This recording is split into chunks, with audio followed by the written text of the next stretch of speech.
I have the high privilege and the distinct honor of presenting to you the President of the United States.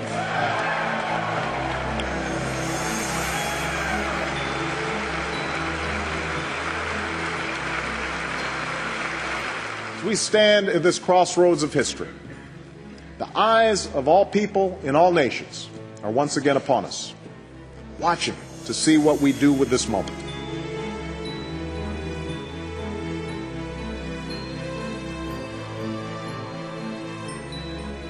Mr. President, the whole world knows 9/11 was a lie. Your credibility is going to be destroyed if you keep saying that America was attacked by Muslims on 9/11. I remind everybody, nearly 3,000 of our people were killed on September 11, 2001, for doing nothing more than going about their daily lives.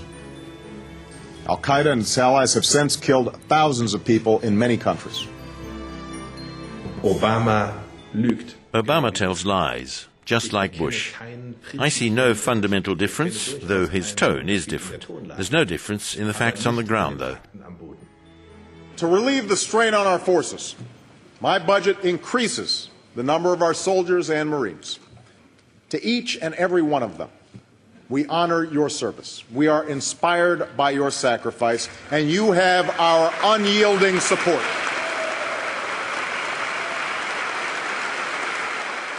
To meet the challenges of the 21st century, from terrorism to nuclear proliferation, from pandemic disease to cyber threats to crushing poverty, we will strengthen old alliances, forge new ones, and use all elements of our national power.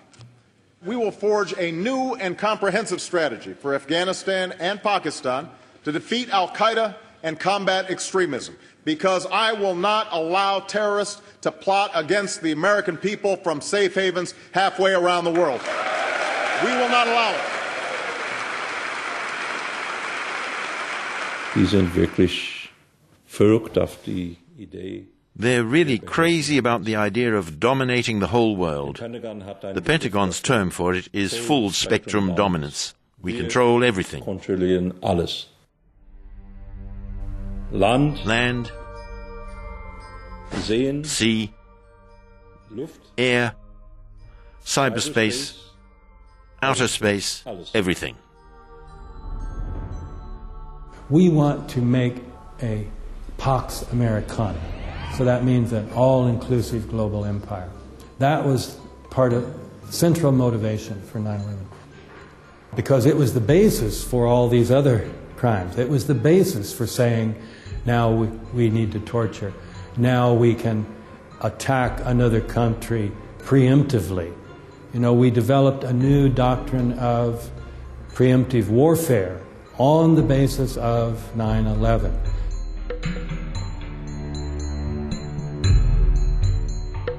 Böse Terroristen greifen die freie Welt an und diese muss Evil terrorists attack the free world and it has to defend itself.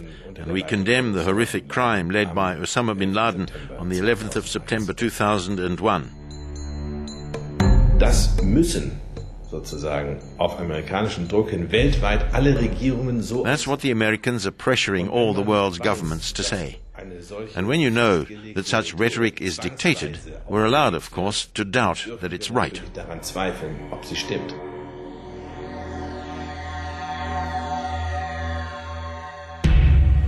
Two billion people watched 9/11.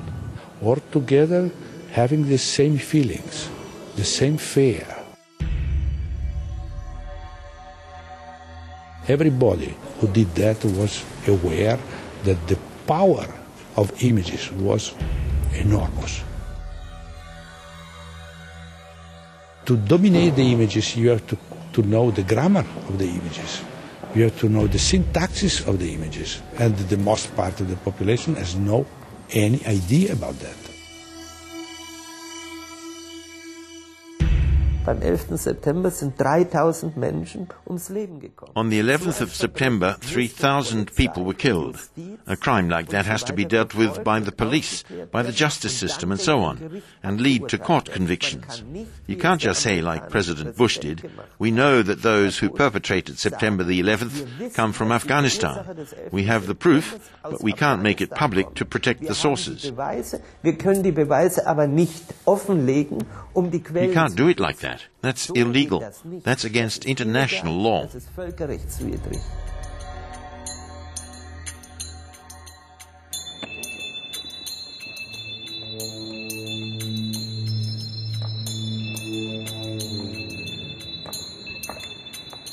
If one member of the political elite afford the risk to be engaged in this kind of discussion, his political career can be finished very easily. Well, suddenly one journalist arrives and asks you with the microphone in the hands, what do you think about? And this is very dangerous because you have to answer, I don't know, or I don't agree, or I agree. All the three answers are very difficult to defend.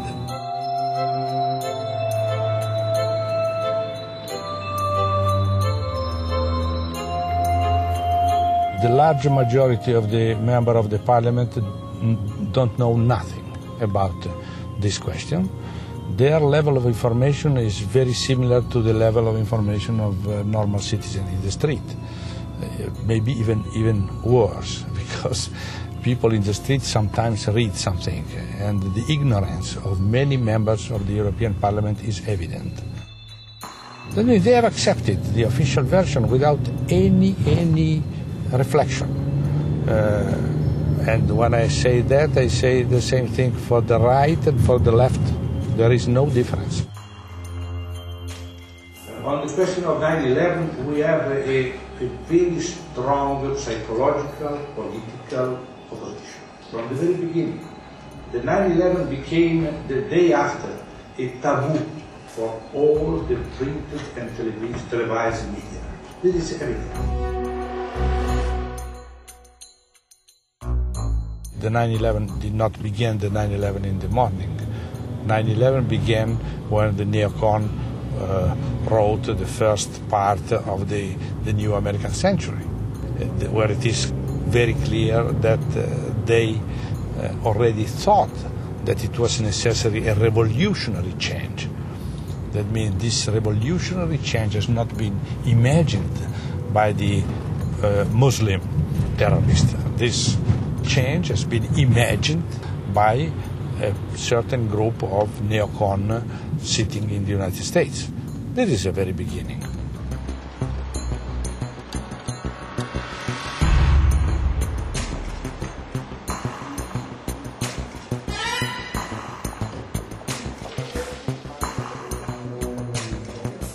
Also ich war 25 Jahre im Bundestag. Ich war in dieser Eigenschaft in den Geheimdienstausschüssen. I was a member of the German parliament for 25 years. I was on the secret service committees that had to approve their annual budgets. So I got some idea, but not very deep. Then, after the Soviet Union and East Germany collapsed, we had to investigate a corruption case. Interestingly, we found a relatively dense relationship between the secret services across the blocks. Dichte Beziehung der Geheimdienste über die Blockgrenzen hinweg. And I tried to shed light on that. It got me into deep difficulties because the government wouldn't allow access to files or only very late. A lot was destroyed. So I struck out on my own and looked at the scene in America more closely. Just exactly what the CIA does, what its tasks are. And so you gradually become a criminal investigator who asks, does the claim made correspond at all with the crime scene? And then you start to get your doubts. And when you approach the thing in this crime investigative and secret service way, you very quickly find an altogether different prevailing pattern than the one being presented to the public.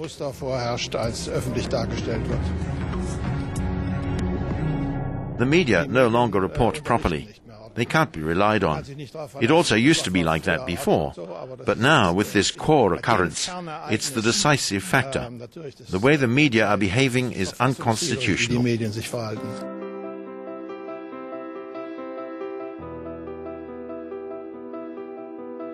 Wir haben ein Mediensystem, in dem jeder einzelne Mitarbeiter in seinem have a media system in which in the past 20 to 30 years every single worker has had their time and financial budgets cut more and more. The inhuman stress journalists now have to work under is part of a media leadership system that ensures that independent research, clean reflection about occurrences, precise depiction of historic backgrounds are neither wanted nor supported. Genaue Darstellungen geschichtlicher Hintergründe weder gewollt noch gefördert sind. That's the situation, and it has nothing to do with us amusing ourselves to death. That's not what this is about. No, we are quite deliberately impacted so strongly by badly informed media that it's hard for us to ignore them. So stark beaufschlagt, dass wir ein Problem haben, uns dem zu entziehen. In summer 2007, the terrorist threat was talked up in a similar way in a conversation between German Interior Minister Schäuble and selected media representatives, in which Schäuble said, "We're threatened by attacks like never before. The danger was never so great as it has been since the 11th of September, and so on." And these media people, from Spiegel, the Springer Press, Berlin's Tagesspiegel, took this on board and turned it into articles just as they'd heard it and asked no more critical questions. In autumn 2006, the Americans allegedly caught emails between Pakistan, Afghanistan at one end and Germany at the other end, already alluding to these big terror attacks by the fabled Jihad Union. Based on this American information, a huge action was started in Germany, in which 500 police personnel hunted 3 teenagers for practically half a year. The 3 boys were absolute dilettantes. They ignored all rules of conspiracy. They were said to be planning to build bombs in a holiday resort in the Sauerland rural region. It's a place that usually attracts pensioners and other fit hikers. And that's a place where very Arab-looking, very Mediterranean-looking, very suspect-looking people are going to take lodgings. They'd have to be as conspicuous as the Beagle Boys at a children's birthday. How you do that right is known from the former German RAF urban terrorists. You rent an anonymous flat in an anonymous high-rise close to a highway access, and not in a vacation facility among suspicious German pensioners. Is always at disposal. There are so many. You don't need to look for them. You will find in the street every day. You can choose them. You can use them. You can kill them if it is necessary. And they will do everything believing that they are doing what they want. We haven't had an internationally planned terror attack in Germany. But with you and the 82 million new terrorists, we have to be really alert to keep it that way.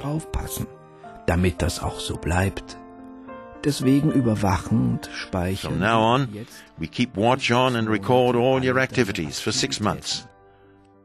For example, who you phone and when. Who you email and why. And because you're a terrorist, the Federal Criminal Office from now on can also access your computer. We know your passwords, monitor who you chat with, or rummage around in your personal documents.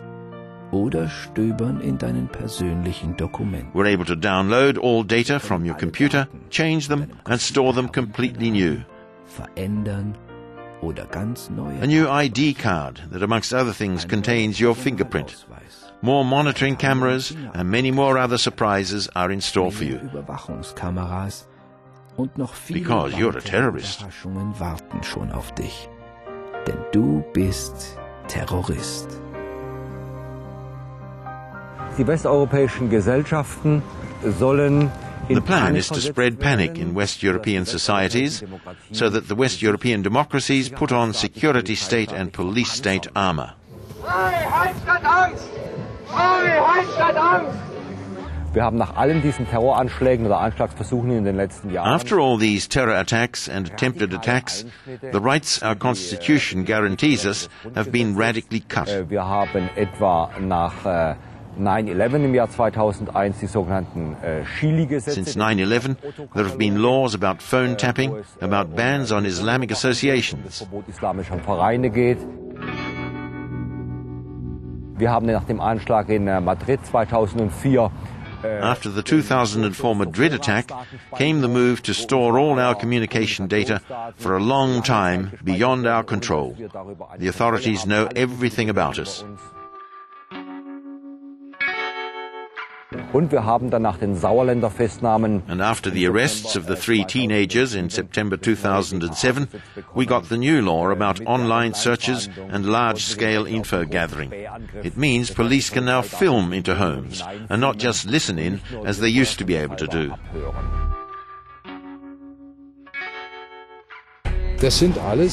All these are attacks on the law-based state by the one who's supposed to defend it, the Interior Minister. I lived for 40 years in a Big Brother state, and I think we need to point to problems. And if people are watched on this scale because they're being critical or naming and shaming, then we haven't moved on by a single step.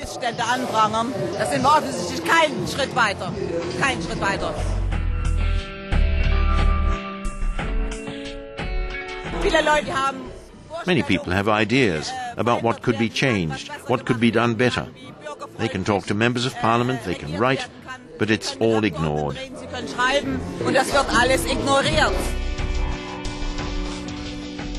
The political elites and the security specialists in Washington, just like in Berlin, are well aware that Western societies are heading for huge convulsions, and they're now looking for ways to handle an uncontrollable and impoverished population that might go for the scalps of the rich and super-rich. And for that, these faked, invented terror threats are quite good.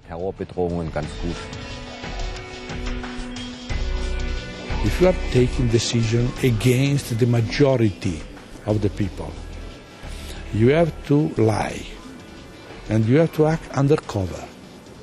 And you have to, not to convince, but to frame, to create fear. And this is a function of the secret services. I started out as a spy back in the 1990s. I worked for the British spy agency MI5 and then ended up leaving, resigning, and blowing the whistle on their crimes and incompetence. And when I say crimes and incompetence, we are talking big-time crimes. The primary reason why I left and blew the whistle was because of a false flag terrorist operation, which occurred in 1996 when MI6 funded a plot to try and assassinate Colonel Gaddafi of Libya. Now, obviously that went wrong because Gaddafi is still very alive, but it did kill innocent people, both with the explosion under the car and the ensuing security shootout. One of the few things that is real about James Bond is that they do have a license to kill if they get prior written permission from their political masters. Now, in this case, they didn't get permission from the Foreign Secretary. So it was illegal as well as a highly unethical and immoral attack. If you want to run any sort of terrorist or false flag attack, it's very much need to know because it's usually highly illegal. So there might be 1 or 2 people who have the overall picture, and then other people will have compartmentalised views of what is happening. And there's very much a need to know. I mean, other projects have been kept very well hidden for years. In the Manhattan Project to develop nuclear weapons, I think 130,000 people were involved in that, and nobody breathed a word for years. Same with the Iran-Contra scandal in the 80s, you know, about 5,000 people involved, and it took years for that to be uncovered. When it came to look at things like 7/7, you've got to bear in mind that there is this sort of standard weapon that intelligence agencies use, which is false flag terrorism. The attacks happened in the morning of the 7th of July 2005, and at exactly the same time that these real attacks, which killed 56 people, were happening, in the same train stations, anti-terror drills were taking place, run by a company that works with the British Intelligence Service. There was a man called Peter Power who runs a company called Visor Consultants, which specialises in running terrorism drills. And he was running an exercise that morning And after the bombings had occurred, or the explosions had occurred, he went on the national media to talk about it. And he said live that he was running this operation, and halfway through the operation, the attacks occurred. And they occurred in precisely the same stations at precisely the same times as the ones in his drill. Today we were running an exercise for a company, bearing in mind I'm now in the private sector, and we sat everybody down in the city, 1,000 people involved in the whole organisation, but the crisis team, and the most peculiar thing was we based our scenario on the simultaneous attacks on the underground and mainline station. So we had to suddenly switch an exercise from fictional to real. And he said in those interviews that the hair stood up on the back of his neck because of the coincidence. Now, I don't know. It certainly would be intriguing to find who he was running those drills for, who was paying him, who had organised it. But also, it's part of a pattern for other incidents, like the Madrid bombings, like 9/11 itself. Before these big, high-profile terrorist atrocities, there seems to be some sort of security drill going on, which can confuse the initial response to a live attack.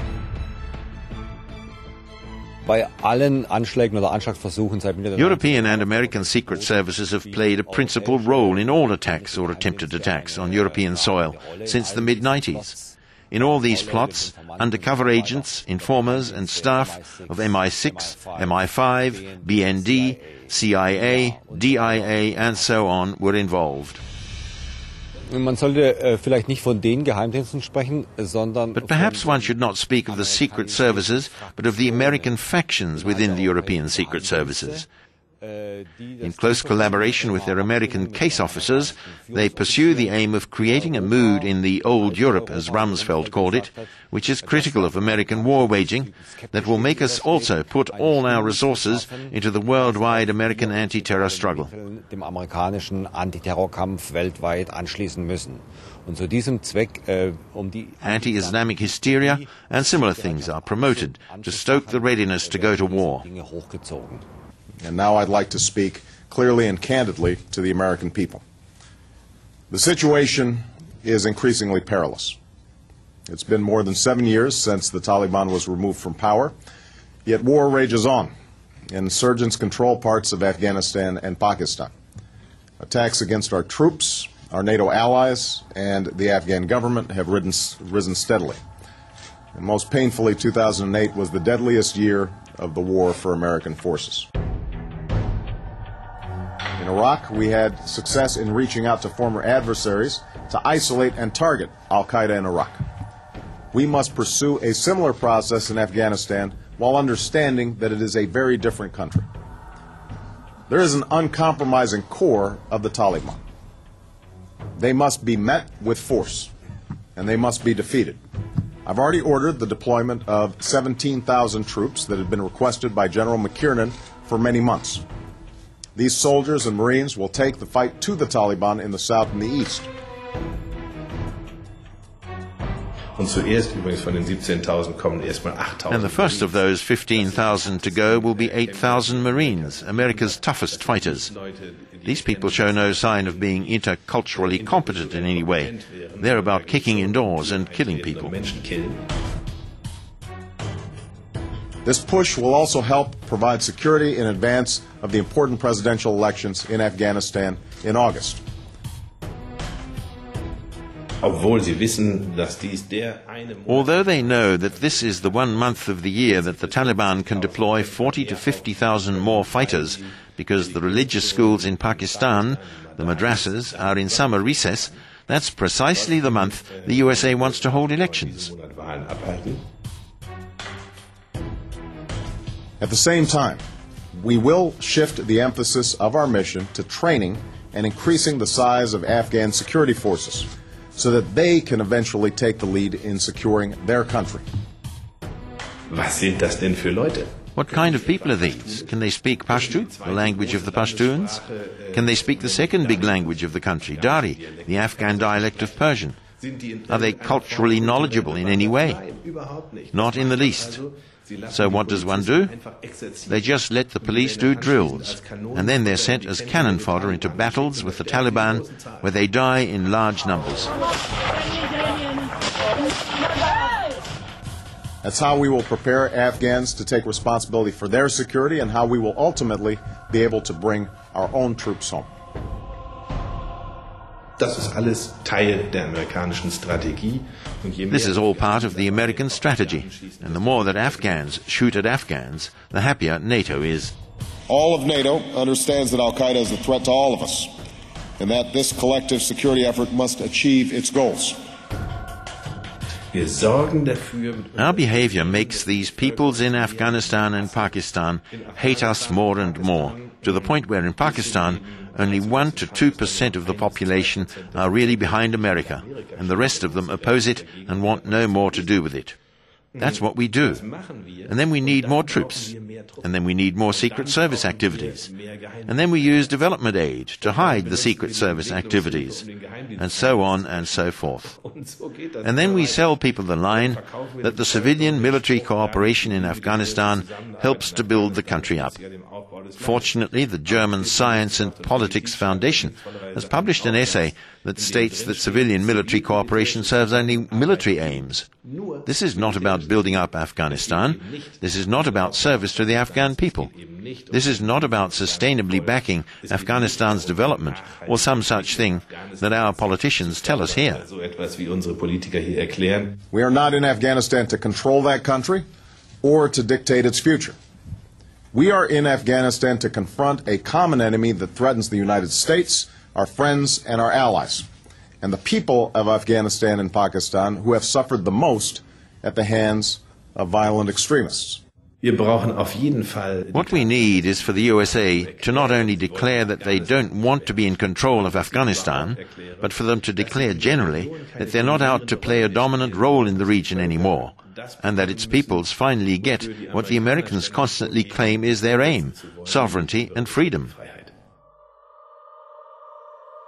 Wir haben ja eine Politik in Zentralasien. Here in Central Asia and in Pakistan, we have a policy that amounted to establishing a permanent, bloody, eternal dispute through the British border fixing between the new state India and the new young state Pakistan about the Kashmir Valley, 90% of whose inhabitants are Muslims, but which was allocated to India.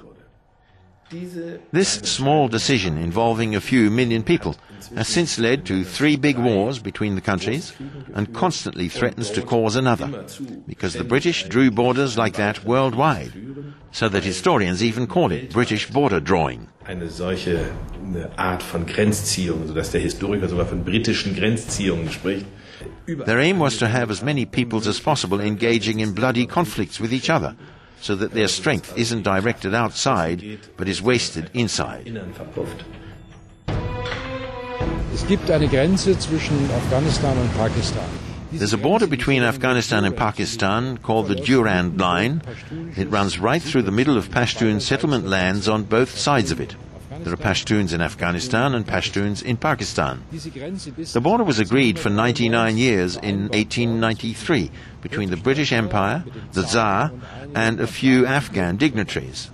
So this border has been legally disputed in international legal terms since 1993, if not even irrelevant. Na, zumindest umstritten, wenn nicht gar irrelevant. Das führt dazu, dass Pakistan der Ansicht ist, man müsse sich unter den pashtunischen... That causes Pakistan to try to secure friendship and influence among Pashtun populations, so as to gain a strategic area depth that could buffer any Indian attack. All of Pakistan has thought in these categories for 60 years. To repel an Indian attack, one needs to create hinterland for oneself in Afghanistan. So Pakistan permanently destabilizes Afghanistan. Pakistan doesn't do that for fun. And it's also very expensive. It's acting in self-defense, so to speak. And so it's as clear as day that there's no solution for the entire region unless the Kashmir dispute is sustainably resolved. Ohne dass wir das Kaschmir-Problem einer nachhaltigen Lösung zuführen. Es ist eindeutig. Clearly, it's India that has to move towards Pakistan, and Kashmir has to be ceded to Pakistan.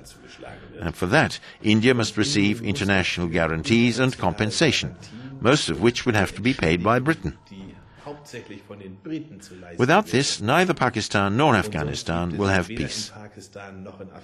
Our policy does not take enough account of that, although it must be welcomed that Obama has already said that Pakistan needs to be included in any Afghanistan solution.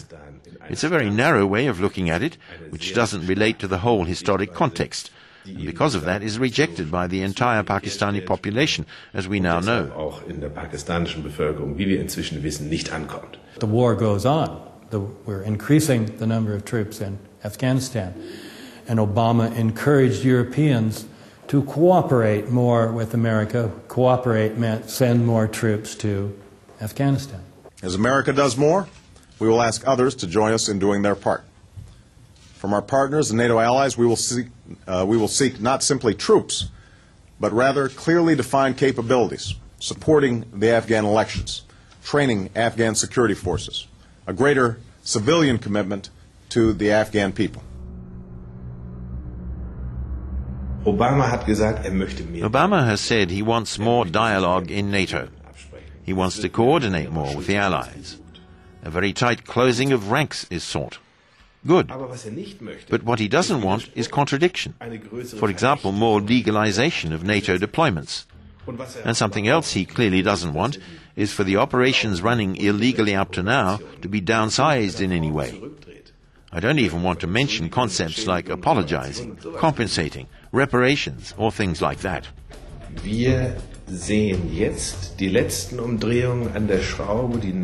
We're now witnessing the last turns of the screw in completely reorganizing NATO into a rapid global intervention force to be focused mainly on what's called COIN, that is, operations against insurgents. Why do we need that? Because we're obviously planning to repress nations. Die NATO mit der Ausrichtung auf Aufstandsbekämpfung, mit der klaren Ausrichtung, dass weltweit... By reorganizing NATO to fight insurgencies, the aim is clearly to globally secure our raw material sources. If one puts that into a smaller scale, it's nothing else but organizing a criminal gang. We want to steal, and for that we need firearms. Wir wollen klauen, und dafür brauchen wir Schießeisen. Das habe ich auch mal gedacht. I also used to think we wouldn't take part in wars, but sadly, since 1999, that is, since Kosovo, even the Greens, Herr Fischer, agreed to such a war. Even though, as these wars do so often, it started with a lie.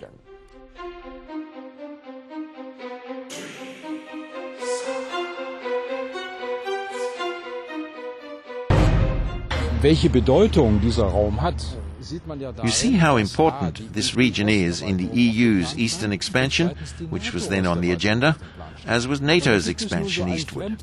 And right in the middle of all that is this alien element, this semi-socialist Yugoslavia that has resisted all neoliberal policies. For example, Serbia always refused to accept the loan conditions of the International Monetary Fund. These terms are simply privatization, deregulation, downscaling of social security provisions, and budget consolidation. He didn't go along with that for social reasons, so he simply had to be removed. And all that was needed was a pretext. The UCK. The UCK was the perfect one. Da kam einem die UCK gerade recht. The advertising institutions of the USA really depicted the Serbs as the evildoers.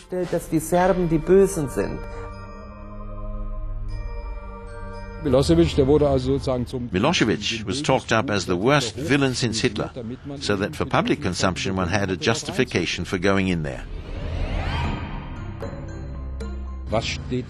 What are the real strategic considerations behind that?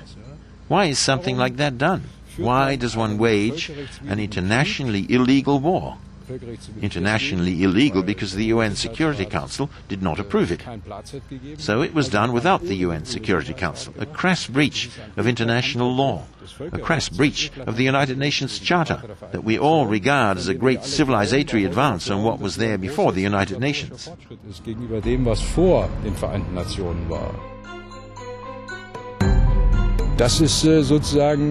That is then always a precedent case in terms of international law.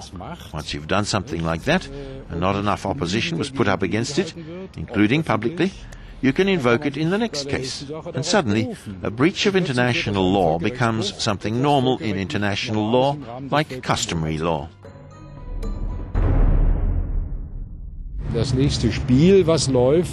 The new and old game running is the Near and Middle East. But the next theatre to be opened is Africa. Because, of course, Africa is becoming increasingly interesting because of its raw materials and, of course, also because of the oil deposits increasingly being discovered there.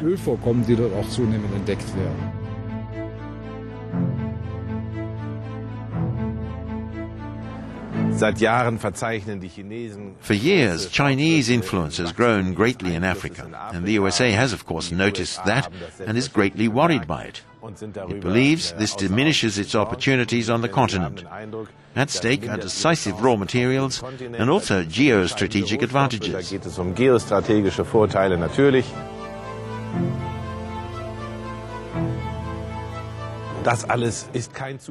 It's absolutely no coincidence that suddenly pirates turn up here who operate like we're used to it from the so-called terrorists of Al-Qaeda. For wherever Al-Qaeda turns up, in the American understanding, it's legitimate to send troops there, to involve all of NATO, and ultimately to make a war mountain out of a molehill.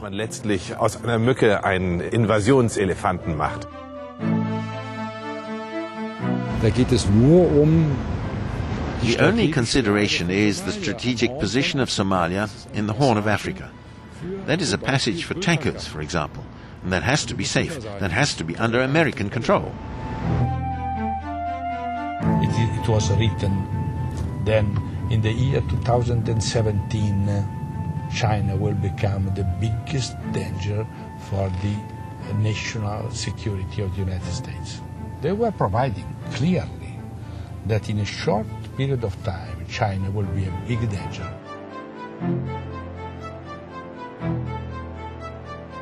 Auf jeden Fall ist es natürlich so, dass Russland und China auch sein. Of course, Russia and China also want to exert influence, but we don't see them pursuing these superpower cravings by war. Durch Krieg auf jeden Fall nicht betreiben. Sie unterstützen, sie bauen They support, they build up, they share the profits with the locals if they find oil or mine mineral resources there. And I think that's the smarter way, as well as the more social. Ich will nicht sagen, der sozialere Weg auf jeden Fall auch. Das Fatale aus amerikanischer Sicht ist natürlich, dass einer ihrer größten... The worst thing from the American point of view is that they depend on one of their greatest rivals, China. China now holds currency reserves of $1.3 trillion, most of it in US government bonds. That means the Chinese are creditors to the US. If they weren't, the Americans might have been a lot rougher with China. But they can't be because of this. For the neoconservative think tanks, it's a horror vision to be dependent on any other state and to have to take that into account. In Abhängigkeit gerät von einem anderen Staat, und Rücksicht nehmen muss. Rules must be binding. Violations must be punished. Words must mean something. North Korea broke the rules, once again, by testing a rocket that could be used for long-range missiles.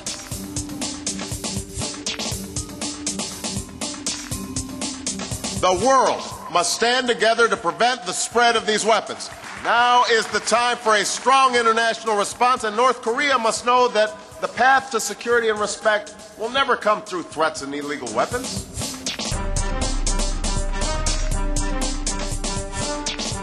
Korea ist als Staat nicht denkbar ohne Hilfe aus der Volksrepublik. North Korea is unthinkable as a state without Chinese support. And the US wants to prevent Korea becoming another nuclear player, like a kind of nuclear hired gun of the People's Republic of China. That means one could let North Korea use nuclear weapons where China does not want to. Einsetzen lassen, wo man sich als China nicht nuklear engagieren wollte.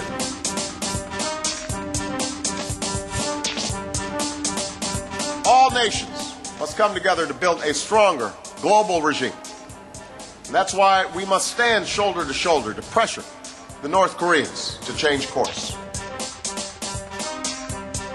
The US has the most weapons of this kind and the most dangerous delivery systems and the most precise targeting capabilities. Yet of all the world's powers, it's the US that talks of a world free of nuclear weapons. No one's stopping Mr. Obama from starting at home.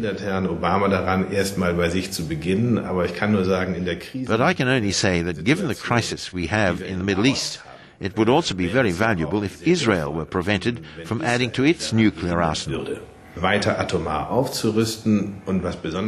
what's especially worrying and distressing is this horrible signature by former German Chancellor Gerhard Schröder on the contract to deliver 2 more nuclear-armed submarines with the latest technology to an absurd Zionist right radical Israeli government. One can only be horrified by this and by the propensity of the German government to take part in every Israeli crime, not to mention not just standing mutely aside, but, as Chancellor Merkel did, to expressly support the Gaza war. And especially here I emphasize that every federal government and every federal chancellor before me have been committed to Germany's special historic responsibility for Israel's security.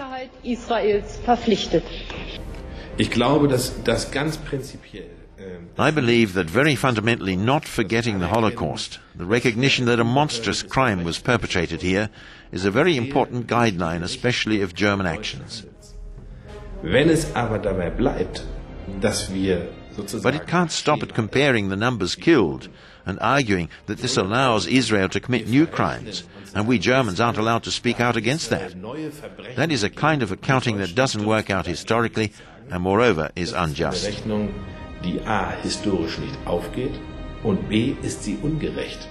Tens of thousands died of hunger, torture, disease, or plain murder, part of the Nazi killing machine that killed 6 million people.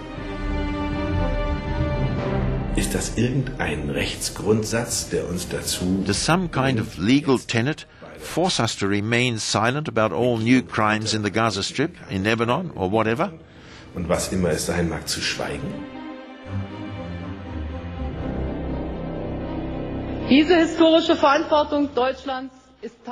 This historic responsibility of Germany is part of my country's national interest. That means to me, as the German Chancellor, that Israel's security is never negotiable.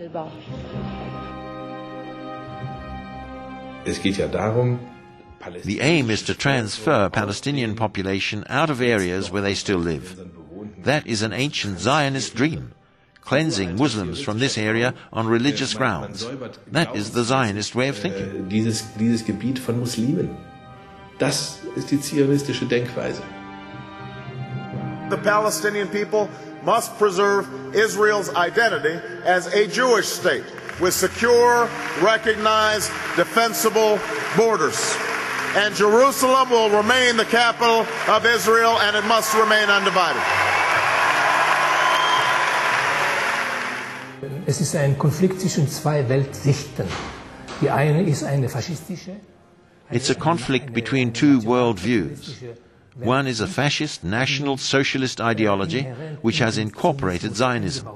That is, Zionism is a racist theory that claims that Jews must have more rights in a certain area called Palestine than non-Jews. In einem bestimmten Gebiet, das Palästina heißt, als Nichtjuden. Die ganze Gesetze von Israel. All Israeli laws are built on that. That means Israel doesn't belong to the people who live there. It belongs to the Jewish nation. And that concept is, of course, in total contradiction to the universal norms of human rights, which oppose discrimination. Die eben gegen Diskrimination sind. Also die Palästinenser möchten einfach ihre Freiheit, ihre. The Palestinians simply want their freedom to keep and enjoy their human rights. And Israel denies them that because Israel is built on the foundation of Zionism. Auf der Basis des Zionismus aufgebaut ist. Wir nennen Verbrechen, was Verbrechen ist. We call a crime a crime. And the Palestinians in the Near East have been the victims of a crime perpetrated on them for 60 years. And we stay mute about it, and put up with mindless propaganda that tries to convince us of the opposite to the facts. I think that morally this is nothing else but the continuation of the injustice of the Nazi period. We're dealing with the same perpetration of injustice here, although naturally we can't compare the horrific crime of the Nazis in the dimension and the execution. Let me not be misunderstood about that. That is beyond comparison. But it must be allowed to name injustice as injustice, no matter who perpetrates it worldwide. And no one must be allowed to perpetrate it anywhere in the world. We all believe democracy is the right approach within a country. Why isn't democracy right for the whole world? What we have now is plutocracy and militarism. The world is run by those with the greatest military power and the greatest economic power. That is not democratic. That is militaristic. That is plutocracy. Hamas now controls Gaza. Hezbollah has tightened its grip on southern Lebanon, and it's flexing its muscles in Beirut. Because of the war in Iraq, Iran, which always posed a greater threat to Israel than Iraq, is emboldened and poses the greatest strategic challenge to the United States and Israel in the Middle East in a generation. Es ging ja darum, wenn ich das richtig verstanden habe, den Iran. If I understood this right, the idea was to encircle Iran and by economic sanctions make it ready to be stormed. If Iran doesn't back down, the German government will continue strong efforts for sanctions. With our NATO presence in Afghanistan, with the American presence in and pressure on Pakistan, with 3 aircraft carriers here, and with our NATO presence in Iraq, we're encircling Iran. The only thing that didn't work out is the so-called Caspian Sea initiative. Putin resisted that, so our circle has no roof in the north. Deswegen hat unser Kreis im Norden kein Dach. So let me be clear. Iran's nuclear and ballistic missile activity poses a real threat, not just to the United States, but to Iran's neighbors and our allies. The world doesn't have to prove to Iran that Iran is building the atom bomb. Iran has to convince the world that it does not want the atom bomb.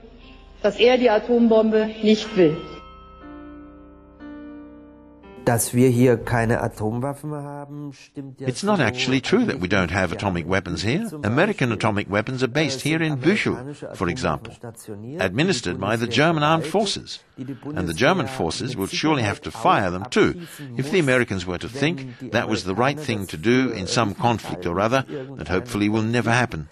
But we have atomic weapons here in Büchel. Wir haben in Büchel Atomwaffen. That is the atomic weapons base in Büchel, located in the southern Eifel Hills area, and there are atomic warheads here. They're guarded in the actual base by the Americans themselves. But this is a base of the German armed forces. In case of war, everything happens in the framework of the so-called German nuclear participation within NATO.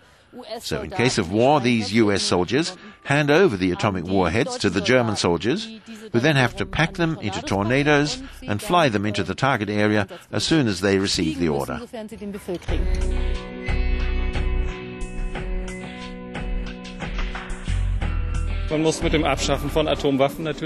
Naturally, you have to start getting rid of atomic weapons right here. That is the call of this demonstration, because I see atomic weapons as one of the most inhuman weapons ever, and regard them as fundamentally unsuitable to solving conflicts. Moreover, Germany has signed the Nuclear Non-Proliferation Treaty, which makes this German nuclear participation here completely internationally illegal. Even soldiers find it intolerable for such barbaric weapons to exist, that they are trained on such weapons, and that they are supposed to follow orders to use such weapons. According to the officially documented legal position of the Defense Ministry, German soldiers are not allowed to use atomic weapons. Orders to do so would be illegal. Under the valid soldiers' law, such orders are not allowed to be given by higher ranks, nor obeyed by lower ranks. Noch von Untergebenen befolgt werden. But if that is the legal situation, it begs the question, why internationally illegal and German unconstitutional weapons are still stored at this place. Der Weg, den wir gehen, ist verheerend, weil die Welt interessanterweise... We're moving down a cataclysmic path, because since the start of the terror war, and before that as well, the military crowing of the USA has made the world ever less secure rather than more secure. And our spending on the military is increasing at the same time. Unless we can free ourselves from this spiral, this blue globe might be blown to smithereens because we have enough weapons on it to accomplish that.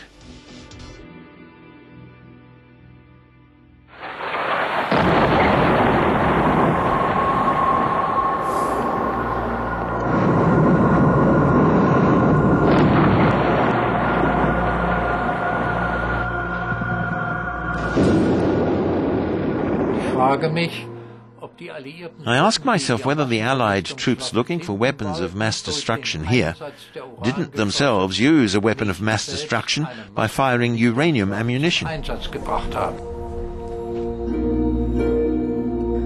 Deadly dust, Todesstaub, da geht es Deadly dust is about uranium ammunition, the uranium weapons the Allies have been using since 1991 in the Iraq War and in all their wars. Eigentlich in allen ihren Kriegen. Das heißt also nicht nur im Irak. That means not just in Iraq in 1991, but also in Kosovo in 1999, before that in Bosnia in 1995, then in 2001 in the Afghanistan war, many GPU-28 and 31 bombs were used, and then again in 2003 in the most recent Iraq war. In the meantime, also in Somalia and in Lebanon. So, wherever the Allies are. Eigentlich überall, wo die Alliierten sind. Depleted uranium, abgereichertes Uran, ist ja eigentlich ein Abfallprodukt. Depleted uranium is a waste product of the nuclear industry. It's lightly radioactive and, like every heavy metal, highly toxic. And actually, no one knows where to put the stuff. Weiß man nicht, wohin mit dem Zeug. Es gibt inzwischen weltweit etwa 1,2 There are now 1.2 million tons of it, worldwide, increasing by the day.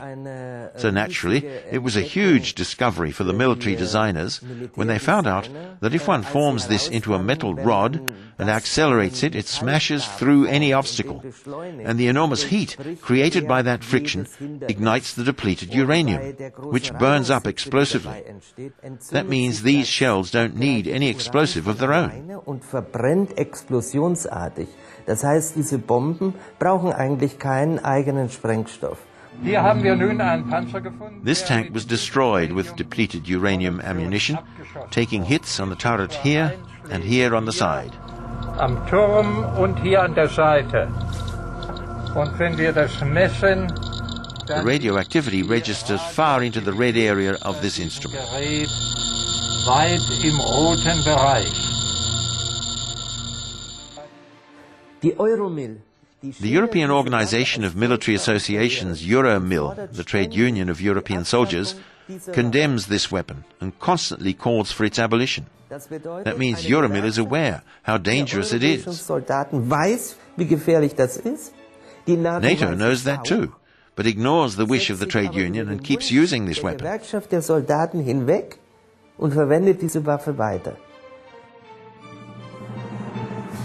I mean to say, there's something wrong here.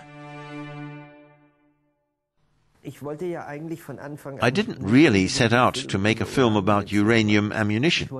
Basically, I wanted to make one about whistleblowers. People, often scientists or doctors, who've discovered something, and despite their contract with a corporation forbidding them to talk about it, were driven by their conscience to go public anyway. On my list I had Professor Siegwart Horst Günther. Und auf meiner Liste war eben auch Professor Siegwart Horst Günther. Als ich dann außerhalb von Basra Kinder When I saw children playing outside Basra with such shells, which were painted as dolls, and one of these children then died of leukemia, I got very suspicious. Günther suspected in Iraq in 1991, note the year, that something wasn't right with this ammunition. He feared that it's radioactive and possibly highly toxic. I had a shell found in Iraq taken to Germany in a diplomat's luggage. I finally wanted to know whether the shells, as I suspected, are radioactive.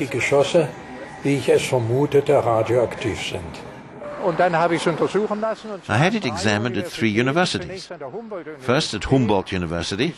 They said it's highly toxic and radioactive and we want nothing to do with it. Go to the Technical University. The Technical University behaved exactly the same way. They said, we want nothing to do with the stuff. Go to the Free University, to the Radiological Institute. And when I arrived there, they said, it's Friday, we don't want the stuff. Come back on Monday. Wir wollen das Zeug nicht, kommen Sie am Montag wieder. Ich musste dann wieder durch Quer Berlin fahren. So I had to travel home right across Berlin again with the shell, and on Monday back right across Berlin again with the shell, and there were already 16 police officers there who practically wanted to arrest me because they'd already been informed about the shell's radioactivity. Then a special police squad in protective clothing and with special containers came.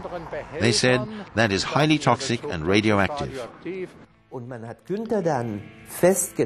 Günther was arrested for taking this shell to Germany and was sentenced to pay a 3,000 mark fine for releasing ionizing radiation. What contumely! In der Begründung hieß es, durch falschen Umgang mit den Geschossen. The judgment reads that wrong handling of the projectile causes the danger of contamination and incorporation of radioactive material, which can lead to a health hazard. That's why I was sentenced to pay a 3,000 mark penalty. I refused, so I was arrested. Das habe ich abgelehnt und daraufhin bin ich inhaftiert worden. I had to spend 5 weeks in prison, but I had gained proof that my assumption that these shells are radioactive is right.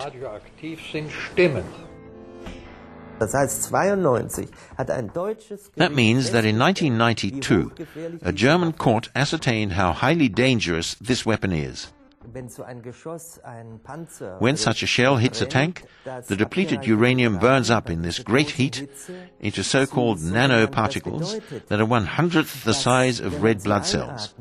That means when you inhale them, or when this deadly dust attaches to fruits and grain, you ingest it with food. And inside the body, and that is the horrible thing, it can wander anywhere, into all organs. It goes through the mother-child barrier. After being inhaled, it can move immediately into the brain and settle anywhere there. And the alpha radiator then radiates like the sun onto the neighbor cells. This can fracture chromosomes, that is, people's genetic code can be altered with all the horrendous consequences of deformations.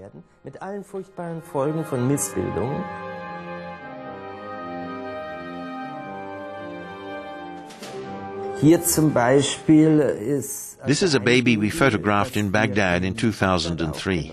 A baby the doctor described as having a fish mouth, fish eyes, and a scaly glass-like skin, not able to survive. Und eine schuppige, glasartige Haut hat, also nicht lebensfähig. Und vor 2 Jahren hat ein Kollege 2 years ago, a colleague took a similar picture in Kabul. Even worse, actually, but also fish mouth, fish eyes. And I can tell you that in Baghdad and in Basra, I caught a glance of hell. And I think it's constantly going to get worse now in Afghanistan. The baby has all internal organs in a skin sac on its back. Abnormalities so awful, you can hardly imagine them. Ghastly photos, I have to say. Vorstellen kann. Schreckliche Fotos, muss ich sagen. Und das kommt jetzt irgendwann auf uns. And that's now going to come our way sometime. That is, some of the soldiers, our boys included, stationed in Kosovo and Afghanistan, will come home contaminated. Scientists say 30 to 40% of them. And when they sire children with their girlfriends and wives, this hideous experience is going to be ours. Former German Defense Minister Rudolf Scharping. According to all scientific findings and all medical experience, the radiation risk is negligible, especially to deployed soldiers. Man kann eigentlich sehr wütend sein, dass ein You could actually be very outraged about a defense minister saying something like that. But in principle, unfortunately, one has to protect the man, because there are scientists who will allow themselves to be corrupted. And he had commissioned the Institute for Radiation Protection, whose scientists were under orders from the defense ministry, which said clearly in a letter to them that it was assumed that the radiation has no negative effect on the soldiers nor on the environment. Eben nicht negativ auf die Soldaten und auf die Umwelt wirkt.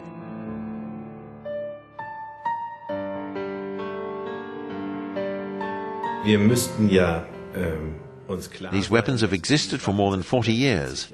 So for more than 40 years we've known that they breach all 4 international criteria usually applied to banning weapons of war, because their effect cannot be limited, because they inevitably affect civilians, and so on. Yet we haven't campaigned for abolition of this type of weapon. So if the German government responds to a parliamentary question by the Left Party by saying uranium weapons do not breach international law, then that is so because we have prevented their abolition. Es ist nach allen gültigen Sachen, die wir uns geschaffen haben. According to all the valid things we have created for ourselves, the Geneva and Hague Conventions, our grandfathers worked so hard to get onto paper, and which were signed by all the states, such a weapon is actually absolutely banned, and its use branded as a war crime. We still have a long way to go to outlawing these weapons, and of course compensation to the peoples impacted. I count the Palestinians, the Near East, the Balkans, Iraq, and especially Afghanistan. Irak und eben insbesondere Afghanistan angeht. Da gibt es eine Menge aufzuarbeiten. There's a lot to catch up with there, and I deplore greatly that most Afghan hospitals refuse to allow genetic material to be examined, or tissue material to be taken from people killed, or children deformed so badly that they cannot survive, or even from living ones. Sind wegen zu schwerer Schädigungen, auch solchen, die leben. Und diese dann an glaubwürdige Labors. These could then be sent to trustworthy laboratories, which could prove the effects of uranium weapons. We're being denied that proof up to now. That is self-evidently also internationally illegal and breaches the Hippocratic Oath to ethically practice medicine.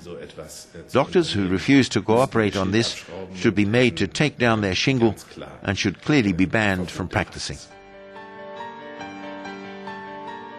Unless we prosecute those crimes, then we are guilty of covering them up, and we cannot claim to be a country based on law. These are international crimes. These are war crimes. So they must be prosecuted. Im Herbst 2008 In the autumn of 2008, the United Nations had a vote on whether this weapon should be banned. 144 states voted to ban it, but only 4 voted against and thereby achieved a veto. Those 4 were the USA, Britain, France and Israel. Im Frühjahr 2008 hat In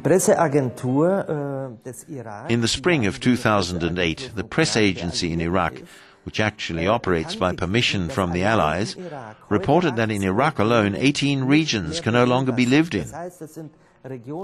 These are around Baghdad, around Nasiriyah and around Basra, where dreadful tank battles took place in 1991 and 2003. That means it's now recognized that such regions are actually uninhabitable and that people living there have to be resettled somewhere else. But that's too late, of course.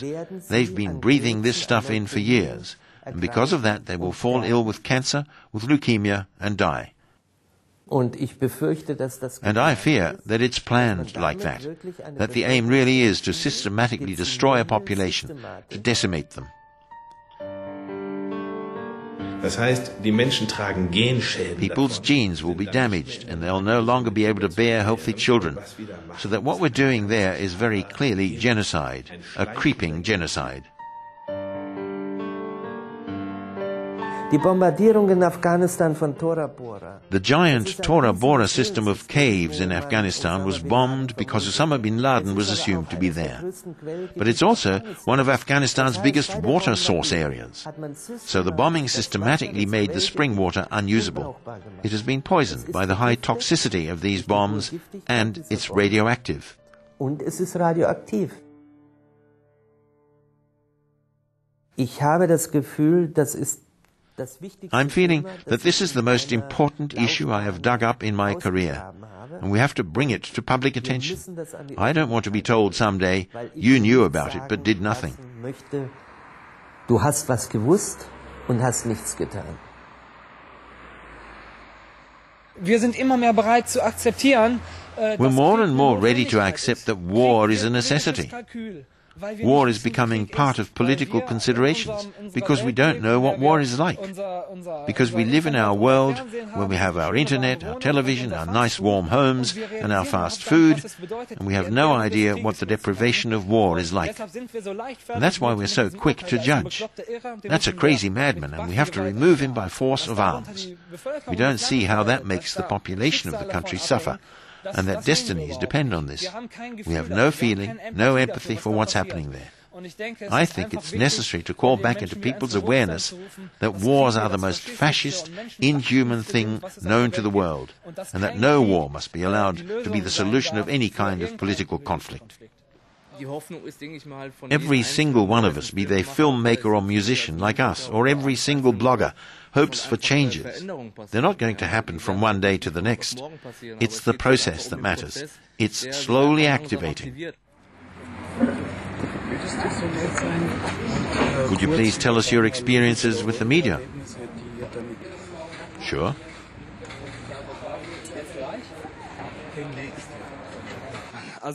We posted this song about the 11th of September on the internet, and at that point didn't know any more than we'd seen in Loose Change. I found that so important and so comprehensible to me personally that I thought you have to package that in a song to present to a broad public. Mit dem 11. September. An eurem Verhalten hat sich gar nichts geändert. 2 weitere Länder legt ihr gleichsam in einen für den Krieg im Irak mit gefälschten Beweisen. Habt ihr das vielleicht selbst gemacht? Den Terror selber in die Welt gebracht. Oh yeah, oh yeah. Ein 3-Minuten-Rap-Song, so wie wir den gemacht haben, der kann dir kurz und knapp vermitteln. A 3-minute rap song like the one we made can tell you short and snappy what matters. Basically, everyone can do something with the abilities they have to spread this information far and wide.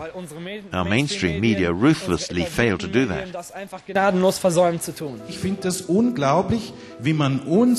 I think it's unbelievable how we, who are trying to show reality in our amateurish way, are always compared with the media. No one ever asks for a source if a television newsreader rattles off something. Ich habe mit einem ostdeutschen Kollegen schon 2002 Already in March 2002, I put something on 9/11 together with an East German colleague that we named Merkwürdigkeiten, peculiarities. We didn't consider that a conspiracy theory. It was strange, unusual peculiarities we had collected on 22 pages. When I read through it, I said to myself, if you were to take this to a television journalist who's well disposed towards you, even he'll say, Wagner's lost his marbles now. He's actually suggesting there's something suspicious about the way things are said to have happened. Dass irgendetwas nicht richtig gelaufen ist.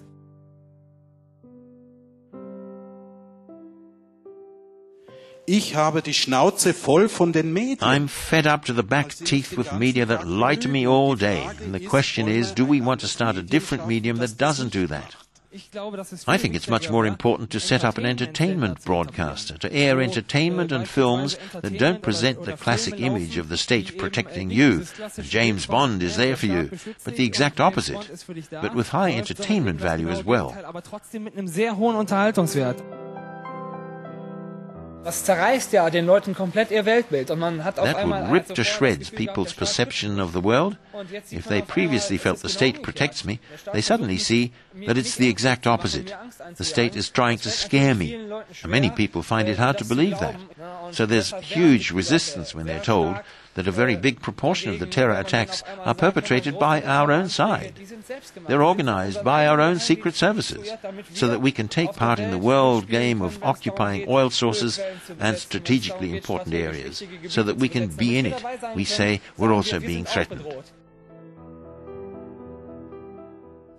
We must finally break free of the notion that it's up to us to prove what really happened. It isn't. We just have to say, that's what they say, and this is what we've found, and the two don't match. And everyone can use their voice, their email, their letter, their complaint, or their blog to see to it that things that are running wrong are depicted correctly. And more people are doing that. It's penetrating people's awareness. And so we're optimistic that the truth will ultimately prevail. Und ich denke, dass morgen auf der Demo in And I think even more people will be at the demo in Brussels tomorrow to demand a new European investigation of the events on the 11th of September. A lot more people than last year. We also want to get involved. We want to help get people moving, get people rising up and taking to the streets to show we're not going to play along with this. Leute auf die Straße gehen und zeigen, wir machen das nicht mit. Every human being on earth doesn't want war. Every human being on earth needs water and needs food. And everybody just wants peace and wants to live hand in hand with each other. And there are only very few people who are really not wanting this. So thank you very much for coming. Keep the revolution alive and talk to the people who are just standing next to you. 9/11 was just once again, they did cross once again the line. But they did it in Vietnam, they did it even before Hiroshima and Nagasaki. They did cross the line a lot of time. And so I think the activist work is a daily work. A victory will be a true democracy, a real democracy, not a participative or representative democracy, a true democracy where the people are really involved in. Yes, this could be a nice victory. But it will require a revolution. Don't make no mistake about it. We will have to revolt. I'm sorry to say so. But it will be a revolution without a leader. It's really important to break free and be the god in your own life, be the leader of your own life, be the president, be the first prime minister. Do what you feel. If you really feel this world is going at the wrong side, make it better and start with yourself. 911, reopen! 911, reopen! 911! Now we have all these professional organizations. We have Scholars for 9/11 Truth, which includes hundreds of scientists, including physicists and chemists.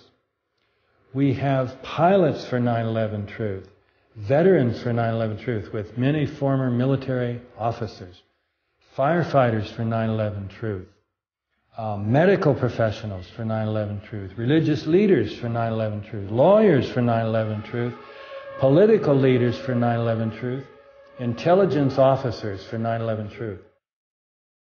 Every one of us has to do everything in our power to raise the awareness of these truths so that people realize how manipulated they've actually become. More and more people realize that we've been lied to, that the whole 9/11 thing is a scam, the war on terror is a scam. You know, you realize that people begin to wake up. It's good. It's good.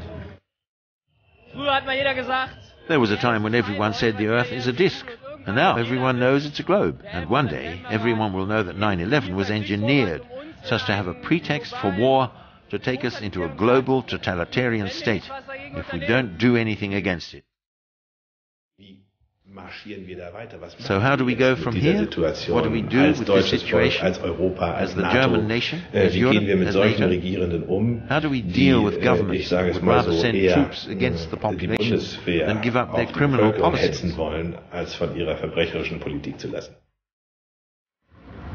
And so I don't want her to be a victim of that.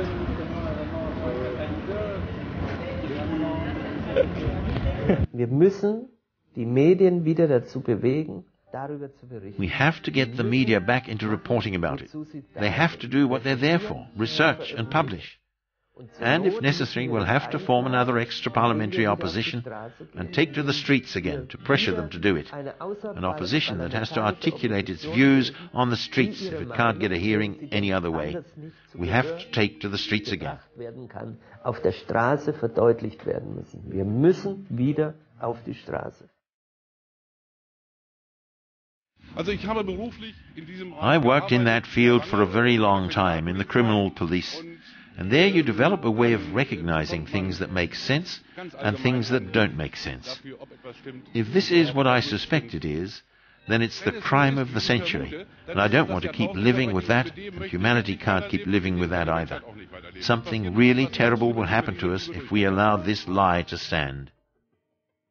Die Welt ließe sich ja auch ganz anders begreifen. The world could be perceived altogether differently, not just as an exercise ground for savage corporations and their compliant military, but as an area where peaceful interests could flourish so richly that we wouldn't need such things. But I admit you can make money faster as the manager of such enterprises and governments, certainly in a bad way. Als Manager solcher Unternehmen oder solcher Regierungen mit Sicherheit auf die schlechte Weise.